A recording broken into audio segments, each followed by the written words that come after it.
I would say after the PS1, Atlus became a darling for RPG fans, specifically, especially with the Shin Megami Tensei series. But it wasn't until, around the end of the PS2 cycle when they became a JRPG mainstay with Persona. But as that's been going on, their other titles, like from the Shin Megami Tensei brand, has been slowly getting more and more popular. Leading up to Shin Megami Tensei 5 that was released a couple of years ago. Great game, by the way, if you haven't played it. And it's the right amount of tough and rewarding. I actually really like that game. Well, what I didn't know until today, when we were going through all this, is that they had a PC MMO a long time ago. And apparently, from what you were telling me before the show, is that this didn't do very well, and they ended up shutting it down shortly after it was released. I don't know what the timetable was when they shut it down. Well, apparently there was a fan group that was taking the code and rebuilding it and trying to resurrect it for people to play in order to get to experience the rich lore of Shin Megami Tensei. Well, not just one group, but three. Whoa. Oh, wow. Okay. Well, it's an MMO, so I guess that makes sense. Well, Atlus put the kibosh on that because they essentially have sued these groups who are trying to resurrect the MMO in order to allow people to play it and to experience the game. Well, there's a little bit more nuance. So two of the groups have been sued. Mm-hmm. One of the groups, in fear of seeing these other groups getting sued, basically said, okay, shit, we gotta shut ours down before we get sued. Yeah. Okay. I mean, yeah. Smart. This isn't new. Game companies, when they shut down games and they shut down services and stuff like that, some people who, like, I think City of Heroes was an example of this.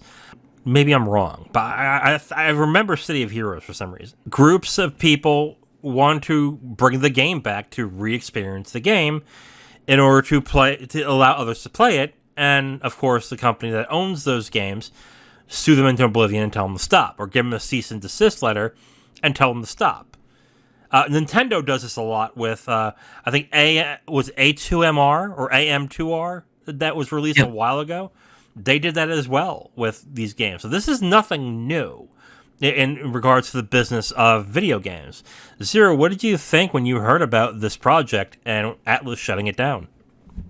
So it was more funny because I actually went through the very, very, very long legal filing that was filed in the District of New York, I believe. Oh. And they have screenshots of all the violations that two of these groups were guilty of. So essentially, both groups were charging for premium memberships and stuff like that. So that's not good.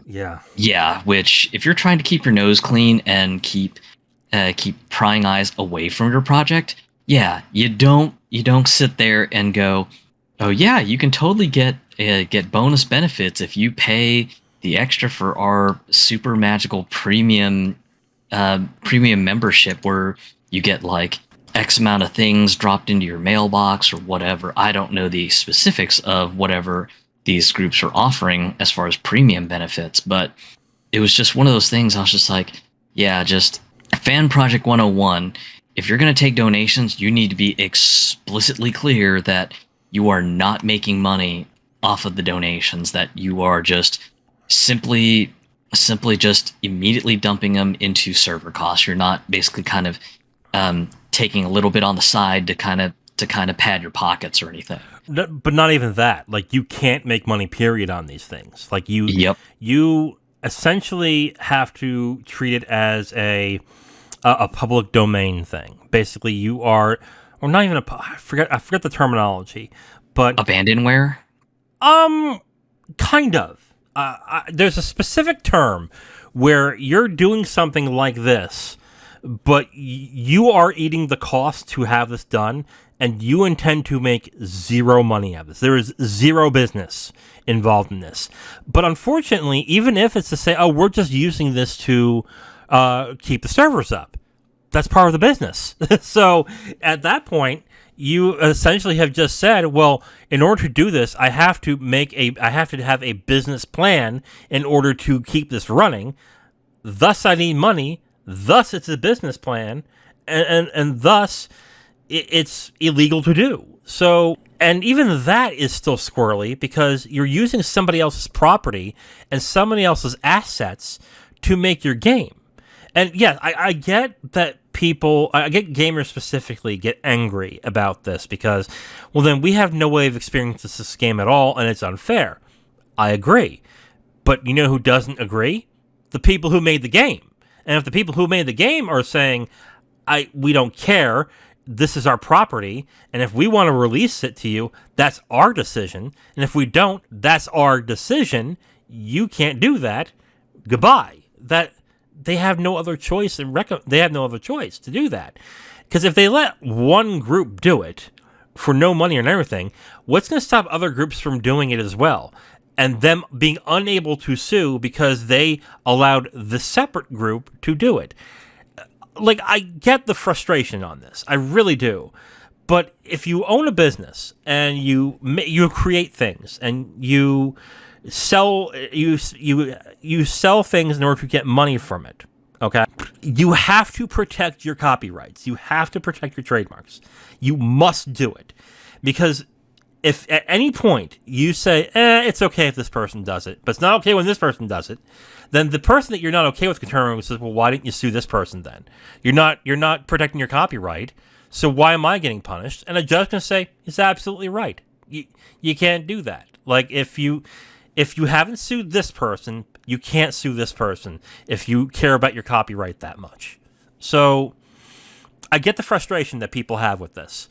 But you have to also understand, if you are making money, if someone's making money off of their work, like let's say with music specifically as well, if we were to use someone's music as a theme song, and they said, absolutely not, you cannot do it, I will not allow you to do that, that's wrong, it's my song, I don't want you to use it, he's perfectly within his rights to say, no, I don't want you to use it.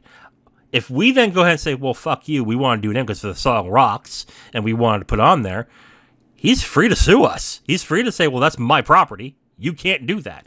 And people would agree. And that gets into the second part of what made the legal documents so interesting. Mm-hmm. So in the second exhibitive evidence for this court summons for two of the groups to basically show up or and be sued to oblivion. Mm-hmm. One of the groups decided to copy the official Shin Megami Tensei Imagine site one for one, and then in the copyright section add his group's name in the copyright and also his group's logo. So it basically looked one for one like the official Shin Megami Tensei Imagine site. And he decided to take it that far. I was just like, dude, you done fucked up, man. Oh my God. Just, you shouldn't have done that because that makes it like literally slam dunk zone for Atlus to basically sue the shit out of you and go, yeah, you fucked up, man. Yeah.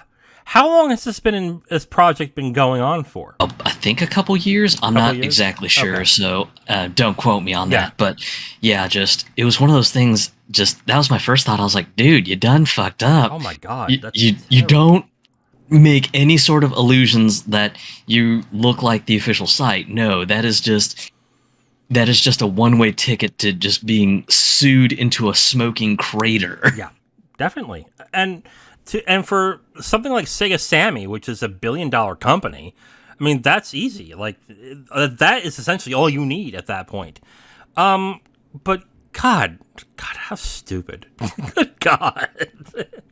Yeah, that is so dumb. If anyone's fascinated to it, we can probably link to the legal document in the show notes or something. Okay. But yeah, it was an eye opener when I was reading the legal documentation from the New York district courts. I was just like, "Ooh, wow, holy shit!" Both of these groups were mega dumb for trying to ask for just a lot more money than just barely just running operation costs and stuff like that. Essentially, the third group, which was running what they called Shin Megami Tensei Reimagine, it spooked the hell out of them. They were just like, yeah, so we saw the court summons for those two other groups. It has literally spooked the shit out of us that we are effective immediately. We are shutting down Shin Megami Tensei Reimagine in order to protect ourselves from being sued into a smoking crater. Yeah. Was what it boiled down to. Yeah, and guys, I mean, I get the mentality that you want to preserve this stuff. I really do, and I agree. I would want to preserve all this stuff as much as humanly possible, if I can, like if I could. I get it, because there are also movies that are really hard to find now because certain companies will refuse to release it. Dogma from Kevin Smith is an example of that. That hasn't seen a release since a standard Blu-ray from like 2011, and it's not even on streaming anymore because Harvey Weinstein owns the movie and he refuses to let it loose. Essentially, is what's going on with that. So I agree. I agree with the sentiment that you want to make these things available to everyone, but that's up to the copyright holder. It just is. Like, and I hate to belie this point, but you don't technically own any of the things that you buy. You have a license to play them. Sure, you can pop in your PS2 disc and play Persona 3, and it still works. Fine. But that doesn't mean you get to copy it and put it on the internet. Like, technically that's not, well, is it legal? Not really. I mean, you can copy it and put it on your computer as a backup, but you technically can't put it out on the internet. Yeah, that's all squirrely. But anyway, like that's what I don't get about all these fan not the fan translations, but these fan repro projects that all of a sudden get sued and they're like, why are you doing this? Guys, it's a business. I mean, like, especially if you're charging money to get into it. Like, you've just turned it into a business opportunity. And what I think people also don't understand is when these games get made, I mean, there are royalties involved. So if a game is being re-released, like, for example, GoldenEye. Like, GoldenEye was in legal limbo because they just couldn't get the right business numbers involved for it to get re-released. That's what took it so long to get released at this point, because you have to give a portion to Rare, which is now Microsoft. You have to give a proportion to Nintendo. You have to give a proportion to Eon Productions. Like, everyone gets a piece of the pie. And if those companies start looking at it and go, wait a minute, you're taking that away from us? Fuck you, I'm suing. They have every right, and they should. That's if you own something. Let's say me and Zero, okay? Let's say this podcast gets huge, okay? And someone decided to take our episodes, remaster them, put them onto a feed, and charge people $5 for our remastered episodes, you're damn fucking right we would sue you. I mean, that would be absolutely asinine. To be like, oh, we just love your show. And I'm like, no, dude. You're taking our work, and you're making money off of work that we're not getting. Of course we're suing you. That if you did work, and you worked hard for it to make money off of it, and then someone takes it away from you and tries to make money off of your work, you'd want to sue them. And you would have every right to. That's the basis of ownership, and that's the basis of business, basically. You do the work, you do the time, you reap the benefits. And that is it. Like, I feel bad to a certain extent because it would have been cool, I guess, for this to get off the ground. But the minute they made it into a business is when I think Sega stepped in and said, nope. But even then, I see companies, even when it's free, saying, no, we don't want you to do that. And it's within their rights too, unfortunately. I think really just the one group that just decided to just copy the official Shin Megami Tensei Imagine site one for one, and then basically remake it in their own image, and then have the gall to add their copyright and their image in the copyright holders section. That was just like, dude, you fucked up. God, You've now opened yourself real wide to be sued, and that's exactly what happened. That's fucking copyright fraud, dude. What were you doing? Yeah, it was just one of those things that just sort of baffled me. I was just like, do you just not see how much of a bad decision this was? And really, this would be like a great spot for like a soundboard to play the Morgan Freeman line of, it was at this moment he fucked up. God, that's a great line. Yeah, that was my exact thought. I was just like, man, this would be like the exact moment to like play that from a soundboard. But yeah, like, I get a lot of you are like, they should just make it available for everyone anyway. And in a perfect world, sure. I mean, that would be nice. But then I also thought about this as well. If that's what you expect gaming publishers to do, what's going to stop people from saying, okay, we'll wait until it's dead and then they'll just release it for free?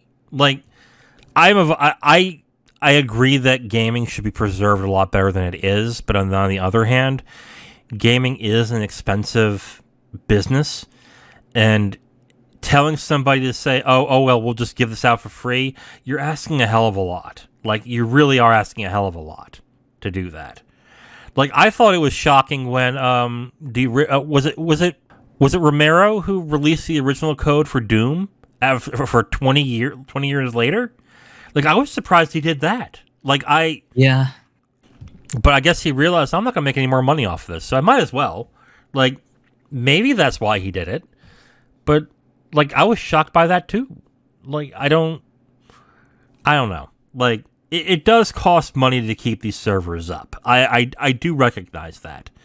And if it has to be shut down, it has to be shut down, unfortunately. Like, I would have loved to play The Matrix Online again, but you can't. And I'm not willing to fork over money to make a new server for the game. Like, no, I'm not going to do that. Like, it's done. It's over. Move on. If the companies that made it have moved on, essentially, to me, it's time for you to move on now. It's just one of those things that, again, I just thought, when I just saw some of the evidence that was posted, I was just like, ooh, yeah, just bad move on your part, dude, to use the official site artwork and everything just so brazenly like that. It was just, that was my first thought. It was just like, yo, that is a bad move. That was so stupid. If you hadn't told me that, I would have just I would have just looked at this and go, oh, it's one of the standard Nintendo, like, oh, you're remaking one of our games, we don't allow that, please stop. I thought that's what it was. But if it's that, oh Lord, that's bad. That's terrible. Yeah. Thank you for listening to this podcast segment. The Capital Games podcast is done every week, and we post it on all your favorite podcast apps, as well as segments on YouTube. If you want to listen to another segment, you can listen to a new one right there on the screen. We also do a movie podcast called the Capital Games Movie Club. If you'd like, you can go ahead and click on that and see all the movies that we have reviewed from that point. Thank you for listening, and we hope to hear from you soon.